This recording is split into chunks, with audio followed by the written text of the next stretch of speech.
Bonjour à tous, bien-aimés, je vous invite à une lecture. On reste dans le Proverbe 19, Proverbe chapitre 19, et je voudrais partager avec vous deux versets. Proverbe chapitre 19, le verset 15, qui dit ceci dans ma version en français courant. La paresse plonge dans l'inertie, et la nonchalance ne nourrit pas son homme. Et puis au verset 24, le paresseux plonge sa main dans le plat, mais il hésite à l'amener jusqu'à sa bouche. Amen. Donc voilà deux versets qui nous parlent de la paresse. La paresse, je crois que c'est quelque chose qui peut tous nous guetter, à ne pas confondre avec le repos. C'est bon parfois de déconnecter, de se reposer un peu, et Jésus le faisait. Jésus prenait aussi du repos lorsqu'il était là en chair, parmi les hommes, étant parfois d'éloignement, et se reposer. Il n'y a pas de meilleur repos que de se retrouver en Jésus-Christ, que de parler avec son Seigneur. Et là, la Bible nous met en garde justement contre la paresse. Il nous dit que la paresse plonge dans l'inertie, c'est-à-dire que la paresse, elle nous met dans un état où on a l'impression que les choses n'avancent pas, que tu as l'impression que les choses n'avancent pas dans ta vie, tes projets n'avancent pas, ce que tu désires faire, tout cela reste, complètement comme bloqué, et tu as l'impression d'être là sur place. Et il dit la nonchalance, c'est-à-dire le manque de zèle, le manque de détermination, le manque, d'énergie à faire en sorte que les choses aboutissent. Et nous sommes dans une société, dans une génération où on veut obtenir tout avec un minimum d'effort. Vous voyez, on veut obtenir tout avec comme un bouton là où on presse et ça tombe comme dans un distributeur de canettes de coca. Je mets une pièce et ça tombe et je n'ai pas d'effort à fournir.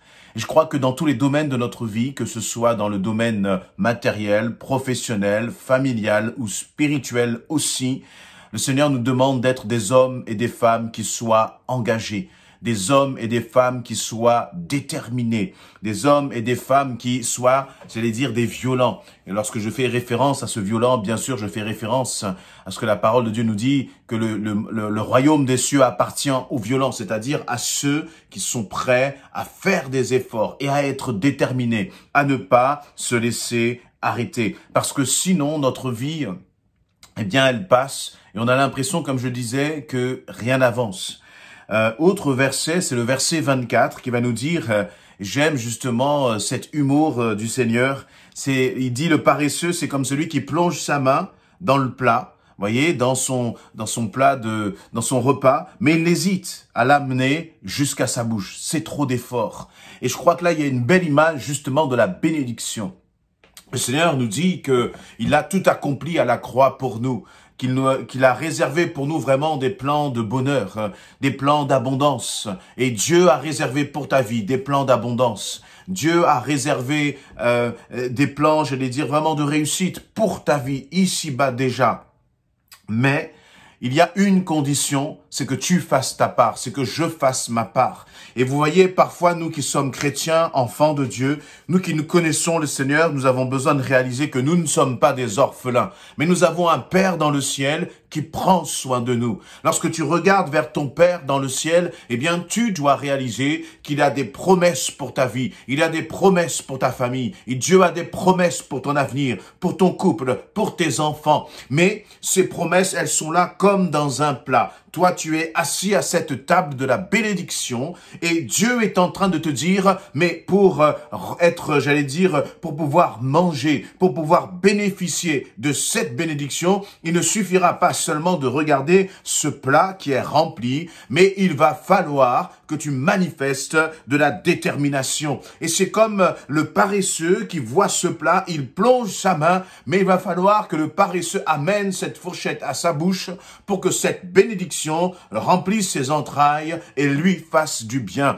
Dieu a des promesses sur ta vie. Dieu a des plans pour ta vie. Mais est-ce que tu vas hésiter? Est-ce que tu vas faire ta part? Est-ce que tu vas dire, OK, maintenant, je vais me lever et je vais m'emparer de ces bénédictions que le Seigneur m'a préparé. Nous avons besoin, pour entrer dans les plans de Dieu pour nos vies, nous avons besoin d'être des hommes et des femmes déterminés. Dieu n'aime pas la paresse. La paresse est un péché et Dieu est la paresse. Voyez, et je crois que, nous parlions dans une précédente vidéo d'un enseignement où le Seigneur justement nous parle de cette dimension de la connaissance. Être des hommes et des femmes qui aiment apprendre, qui aiment connaître, qui aiment lire et méditer la parole de Dieu. Tout cela nécessite que la paresse soit brisée en nous.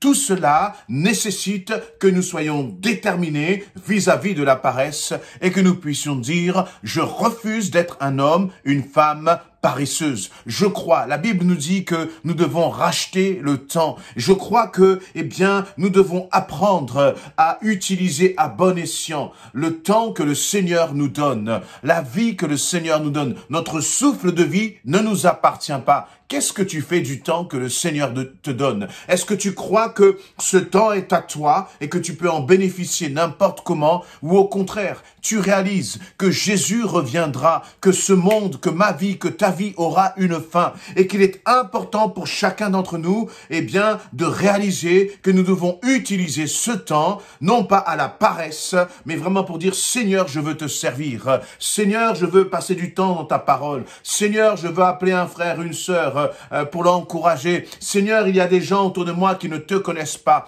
Comment aujourd'hui encore je peux faire en sorte que ma vie soit au bénéfice de ton royaume éternel, mon Dieu?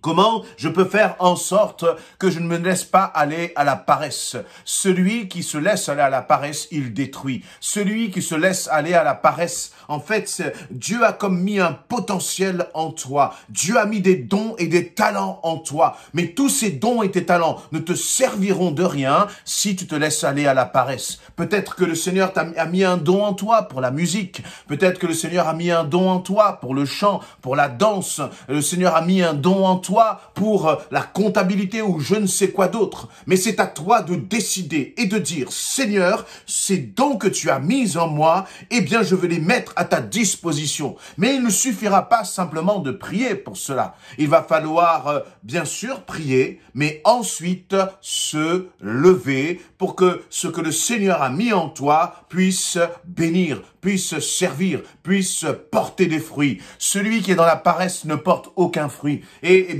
ça nous rappelle cette parabole, ou cette comparaison que Jésus employait avec le cep et les sarments. Il dit, que celui qui reste attaché au cep, celui qui reste attaché à Jésus-Christ, mais qui ne porte pas de fruits, il sera jeté au feu, finalement. Que ta vie, que ma vie puisse être porter des fruits, que cette journée encore puisse porter des fruits. Vraiment, nous voulons refuser la paresse. Alors, il y a des choses qui sont très pratiques. Celui qui se lève à midi, par exemple, bien sûr, il y a des contextes où on a travaillé toute la nuit. Bon, ça, c'est différent. Mais si tu passes ta nuit à dormir et tu passes la moitié de ta journée à dormir, excuse-moi, mais cela s'appelle de la paresse. Bien des fois, c'est vrai que nous avons besoin de repos. Nous avons besoin, tout simplement, de nous laisser aller un peu, de reposer notre corps, mais que cela ne représente pas la majeure partie de notre temps. Je crois même que dans un temps de vacances, nous pouvons être de ceux qui travaillons pour notre Dieu, qui œuvrons pour notre Dieu. Alors, voilà, on peut passer un peu de temps là sous le cocotier. Voilà, donc moi j'ai un petit arbuste là à mes côtés. Mais si vous êtes à la plage, à la mer, que vous profitez de ce temps, que le Seigneur puisse renouveler vos forces, que le Seigneur puisse encore vous bénir et vous faire du bien. Et il faut ne pas être tout le temps dans le repos, mais avoir vraiment cette dimension, je veux travailler pour toi, mon Dieu. Et je crois vraiment qu'en travaillant pour notre Dieu, cela aussi renouvelle nos forces. Cela aussi nous fait du bien. En tout cas, je vous parle de ce que je vis personnellement.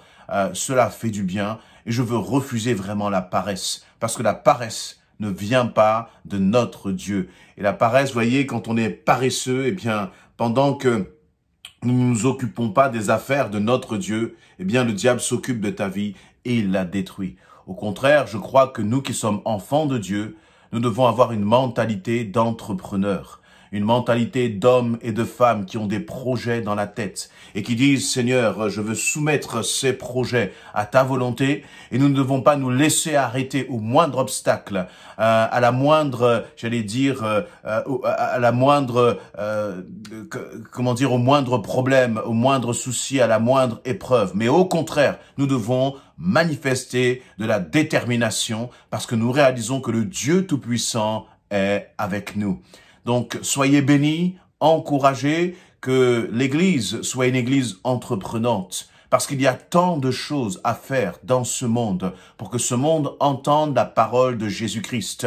Que l'Église soit une Église, j'allais dire, pleine de créativité, remplie du Saint-Esprit, pour annoncer la parole de Dieu. Et pour annoncer la parole de Dieu, eh bien, il faut à tout prix que nous laissions la paresse de côté. Ni Paul, ni Pierre, ni Jean, ni aucun des apôtres n'étaient des hommes de paresse, mais c'était au contraire des hommes entrepreneurs qui parcouraient des kilomètres et des kilomètres, qui allaient faire des voyages à travers le monde, qui proclamaient le nom de Jésus-Christ.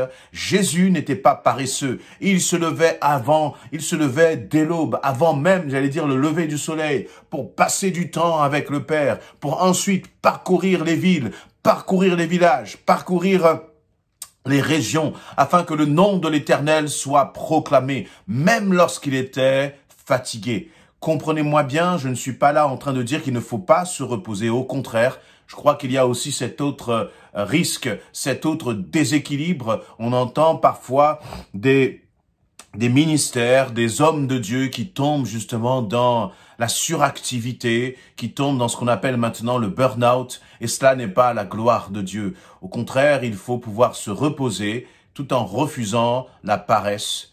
Et peut-être que bien des serviteurs de Dieu tombent dans ce burn-out parce que l'Église ne se lève pas suffisamment. Dieu a appelé chacun de ses enfants à le servir. Pas seulement ceux qui s'appellent anciens, pasteurs, évangélistes ou autres, mais toi et moi, tous, nous sommes appelés à servir Dieu et à mettre la paresse de côté. Servons ensemble, bien-aimés, afin que notre Dieu soit élevé et que l'évangile puisse avancer dans ce monde. Amen.